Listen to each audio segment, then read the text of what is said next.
জামাতে আসবে ক্ষমতায়, আর জামাতরেই ভোট দেব ভাই। দল আওয়ামী লীগ করি, ভোট দেবো জামাতরে। দুই দল তো দেখেই যাচ্ছি, একবারে মন থেকে, একেবারে মন থেকে ভোট জামাতে দেবো। নিজেও দেবো, নিজের মার ভোটও দেবো, বোর ভোটও দেওয়া, জামাতরে দেওয়া। কেন জামাতকে কেন দেওয়া? দুই দল দিছি, দেখছি দেশের পরিস্থিতি, এখন দেবো জামাতরে। এটা গেলে মন থেকে কইলাম। আওয়ামী লীগ যেহেতু বলছেন আপনি আওয়ামী লীগ করছেন, আওয়ামী লীগ তো জামাতের উপর বেশি অত্যাচার করছে বাংলাদেশে। এখন জামাত কি প্রতিশোধ দিবে কিনা? বললেও ভোট দেবো জামাতে। জামাত কি প্রতিশোধ নিবে কিনা? না, প্রতিশোধ নেবে না। হ্যাঁ, আমরা প্রতিশোধ নিব কেন? এখন দিয়ে দেখছি জামাতরে, ওই আওয়ামী লীগকে দেখছি, বিএনপি দিছি, এখন জামাতরে আমরা দিব মন থেকে। না, মানে আমার প্রশ্নটা বোঝেন নাই। জামাতের লিডারকে বিগত আওয়ামী লীগ সরকার ফাঁসিতে ঝুলিয়ে মারছে বা জেলে রাইখা মারছে, দেলাওয়ার হোসেন সাঈদী থেকে শুরু করে। তা এখন এই প্রতিশোধটা জামাত নিবে কিনা তারা ক্ষমতায় আসলে? যে আপনি যে বলতেছেন জামাতকে ভোট দিবেন, তারা প্রতিশোধ নিবে কিনা? আমার মনে হয় নিবে না প্রতিশোধ। এরা একবার ক্ষমতা আইছে, একটু দেশের পরিস্থিতিটাকে ভালো রাখবে, আশা করি ভালো রাখবে। প্রতিশোধ নেবে না আমার বিশ্বাস।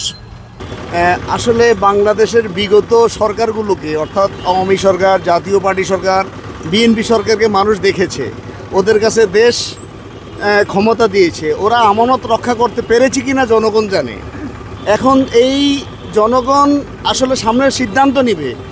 একটা মাত্র দল যে কখনো ক্ষমতা আসেনি, যারা নিজের পকেটের পয়সা দিয়ে, নিজেদের কর্মীদের পয়সা দিয়ে দেশের যত সমস্যার সময়, ঝড় তুফান, বন্যা, তারপরে এই যে মৃত্যু, সব জায়গার সব সময় নিজেদের পকেটের পয়সা দিয়ে মানুষের কল্যাণ করার চেষ্টা করেছে, ট্রিটমেন্ট দিয়েছে, খাবার জুগিয়েছে। অর্থাৎ নিজেদের পয়সা দিয়ে যারা এই দেশের মানুষের কল্যাণ করতে পারে, তারা যদি ক্ষমতা আসে, আশা করা যায় তারা রাষ্ট্রীয় ক্ষমতা পেয়ে বিভিন্নভাবে বিভিন্ন উৎস থেকে অর্থ সংগ্রহ করে মানুষের কল্যাণই করবে।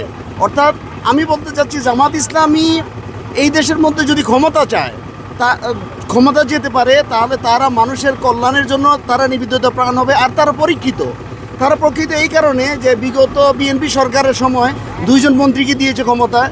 আমরা দেখেছি, জনগণ দেখেছে, বিশ্ব দেখেছে, দুইজন মন্ত্রীকে 3টি মন্ত্রণালয়ে তাদের মাধ্যমে কোনো দুর্নীতি হয়েছে কি না মানুষে অনেক বিগত তত্ত্বাবধায়ক সরকার অনেক খুঁজেছে, কিন্তু পায়নি। যে কারণে যদি রাষ্ট্রীয় ক্ষমতা, পূর্ণাঙ্গ রাষ্ট্রীয় ক্ষমতা জামাত ইসলামী পায়, তাহলে অবশ্যই তারা কল্যাণ রাষ্ট্র তৈরি করবে, মানুষের কল্যাণে নিজেরা নিবেদিত প্রাণ হবে। যারা অধিকার বঞ্চিত তাদেরকে অধিকার দিবে, যারা অমুসলিম তাদেরকে শান্তি শৃঙ্খলা রক্ষার জন্য, তাদের নিরাপত্তার জন্য জামাত ইসলামী কাজ করবে আমি আশা করি। বাংলাদেশে কেউ আসলে শান্তি হবে না, এদেশে শান্তি উড়ে গেছে। হ্যাঁ, ইন্ডিয়ার পানিতে ভাষায় সাগরে নিয়ে গেছে, সাগরের তোনার উল্টা দিকে কোনোদিন শান্তি আসবে না। শান্তি আল্লাহর তরফের দিতে আসবে, ওই দিনকে শান্তি পাবো। এছাড়া মানুষ দিয়ে কোনো শান্তি দেশে হবে না। আল্লাহ তো মানুষ দিয়ে শান্তি দিচ্ছে। আল্লাহ রাসূল সাল্লাল্লাহু আলাইহি ওয়াসাল্লাম কিন্তু মানুষ ছিলেন, আবু বকর মানুষ ছিলেন, ওমর মানুষ ছিলেন, ওসমান মানুষ ছিলেন, এমনকি তুরস্কের ওসমানীয় সাম্রাজ্য মানুষ ছিল। ভারতবর্ষ মুসলমানরা কোনো একসময় শাসন করেছে। এখন বাংলাদেশে এরকম কোন দল আসলে যে সেই ধরনের শান্তি পাবে? সেই দলটা যদি আপনি চান, তাহলে পূর্ণ মুসলিমের দেশে হইতে হবে। আর এই দেশে যত মুসলিম আছে, বিভিন্ন ধরনের ভাগ হয়েছে, এই ভাগ টাগ সব কিছু নির্বিশেষে যখন ইসলামের পক্ষে আসবে, তখনই দেশে শান্তি আসবে। বাংলাদেশে চাচ্ছি যে দল কোরআন সুন্নাহ ভিত্তিক যারা রাষ্ট্র পরিচালনা করবে, এমন একটা দল। কারণ আমরা অতীতে অনেক কিছুই দেখেছি বা শুনেছি, দেশ স্বাধীনতার পর থেকে আজকে এই 55 বছরে অনেক কিছু গেছে আসছে, কিন্তু দুর্নীতি, এরপরে লুটতরাজ, চাঁদাবাজি, এগুলো কখনো শেষ হয়নি, কমেনি। কিন্তু এখন সাধারণ জনগণও যা চাচ্ছে, আমিও চাচ্ছি যে বাংলাদেশে কোরআন সুন্নাহর ভিত্তিক একটা রাষ্ট্র পরিচালনা হবে এবং সুন্দর একটা সুখী সমৃদ্ধ রাষ্ট্র হোক, এটাই কামনা করি। কোন দল, যে দল দেশ ভালো করে চালাতে পারবে, জিনিসপাতির দাম কম রাখবে, সেই দল হলেই ভালো হবে। হ্যাঁ, মানে আমরা এমন দল চাই যেন কি বলে, উনি দেশের জন্য সবকিছুই করতে পারে। এক কথা, ইসলাম হলে তো ভালো হয়, বুঝছেন? ইসলামিক দল, আমরা যেহেতু মুসলমান, হ্যাঁ, ইসলামিক দল হলে আমার মতে ভালো হয়। আপনার কাছে আমার জানতে চাই, সামনে কোন সরকার ক্ষমতায় আসলে বাংলার সাধারণ মানুষ শান্তিতে থাকতে পারবে বলে আপনি বিশ্বাস করেন? অবশ্যই জামাত ইসলামী। জামাত ইসলামের কয়েকটা বৈশিষ্ট্য বলুন যে এই কারণে জামাত আসলে দেশের মানুষ শান্তিতে থাকতে পারবে। জামাত ইসলাম থাকলে দুর্নীতি হবে না, তারপর মানুষ শান্তিতে থাকতে পারবে, দেশের সম্পদ বিদেশে যাবে না, তারপরে এখানে আল্লাহ ভীরু এবং ইসলাম কায়েম করবে, এটাই আমাদের প্রত্যাশা। এবং দীর্ঘদিন ধরে এরা বিভিন্ন পর্যায়ে দায়িত্বশীল ছিল, এরা একটা দুর্নীতি কোনো সরকার বা কোনো বিরোধী দল বের করতে পারে না। এই জন্যই বাংলাদেশ জামাত ইসলামী অবশ্যই দরকার। এরা কি কোনো চাঁদাবাজের সাথে যুক্ত আছে কিনা? চাঁদাবাজির সাথে আজ পর্যন্ত কোনো মানুষ, বাংলাদেশে কোনো ব্যক্তি এরা নিরীক্ষা করে দেখছে কোনো চাঁদাবাজির সাথে জড়িত না।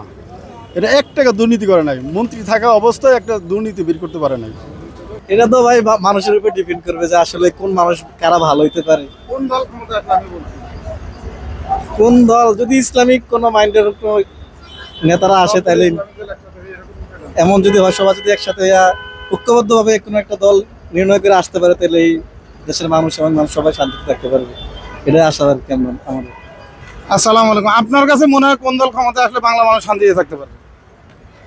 ভাই তো বললোই যে এটাই মানে ভাই না, আপনার মানে এখন কথা হইলো মানে আমরা তো আগেও দেখছি, মানে আমরা দেখি না, শুনছি যেটা না, আগে যারা ক্ষমতায় ছিল এর পরবর্তীতে যারা আইছে সবাই আকপিস মিলে মোটামুটি একই। এখন যদি ইসলামী যারা আছে এরা যদি আসতে পারে, তাহলে আমি এবং মোটামুটি আমরা যারা আছে আমাকে সমান বন্ধু বান্ধব সবাই কথাই বলে যে যদি ইসলামী দল একসাথে হয়েছে আসতে পারে তাহলে ভালোই। ইসলামিক দলগুলোর ভালো কি দিক আছে? ভালো দিক বলতে একটা দিক মানে এটা মাথায় আমরা সবাই সবসময় রাখতে পারি, তারা কমপক্ষে দুর্নীতিটা করবো না। এইটাই তো মানে যত মানে এই সমস্ত বিষয়গুলো আছে, এই সমস্ত বিষয়গুলো তারা করবো না। যত রকমের দুর্নীতি, চাঁদাবাজি আছে, লুটপাট, এগুলো থেকে মানুষ অন্তত শান্তিতে থাকতে পারবে। ইসলামিক দলগুলো আর কি, যারা সবাই যদি ঐক্যবদ্ধভাবে হয়ে আসে, তাহলে আর কি চাঁদাবাজি, দুর্নীতিগুলো বন্ধ হবে, মানুষের শান্তিতে, দেশ এবং দেশের মানুষ শান্তিতে থাকতে পারবে। এতদিন তো মানুষ সব দলই দেখছে, আমি মনে করি যে এবার জামাত শিবিরকে তো কখনো দেখা হয়নি, তো এবার ইসলামী দলটা দেখা হোক। আমি চাই যে দেশের মধ্যে একটা ইসলামিক শাসনতন্ত্র তৈরি হোক, তো দেখি এবার। হ্যাঁ, অবশ্যই। আরো কোনো দল না আইলে আরো ভালো আমার হিসাবে। কেন দল দিয়ে কি দেশের তো ভালো না, দেশের মানুষই ভালো না, দল দিয়ে কি করবো? একজন গত 17 বছর কি এই কথা বলছিলেন কখনো যে কোন দল না আসলে ভালো হবে? ছিলাম, বুঝি না, অনেক আস্তে আস্তে বড় হয়েছি বয়সের একটা। না, আমি তো কোনো দলই করি না, মেন কথা। কারণ লোকই পাই না, দল কর্মকের কোনো দল নাই। আমার কাছে দেশটা ভালোভাবে চল রয়েছে, এটাই আমার কথা। ভাই যে কোনো দল মানে সাধারণ মানুষ একটু চলতে পারলে ঠিক মতন সেটাই ভালো, যে দলই আসুক সমস্যা নাই, যদি সাধারণ মানুষকে একটু দেখে একটু মানে সাহায্য করে একটু হরে। আপনি যে কথাগুলো বলতেছেন এই কথাগুলোকে বিএনপি দ্বারা সম্ভব না ইসলামিক দলগুলো দ্বারা সম্ভব? ইসলাম যে দলই আসুক মানে ভালো কাজের জন্য আসুক, ইসলাম আমি যে কোনো দল আসুক, আমি কোনো পক্ষে না। ভোট দিবেন, আপনি কি ইসলামিক দলে দিবেন না বিএনপি দিবেন? সেটা আমি ইসলামের দলে দিব।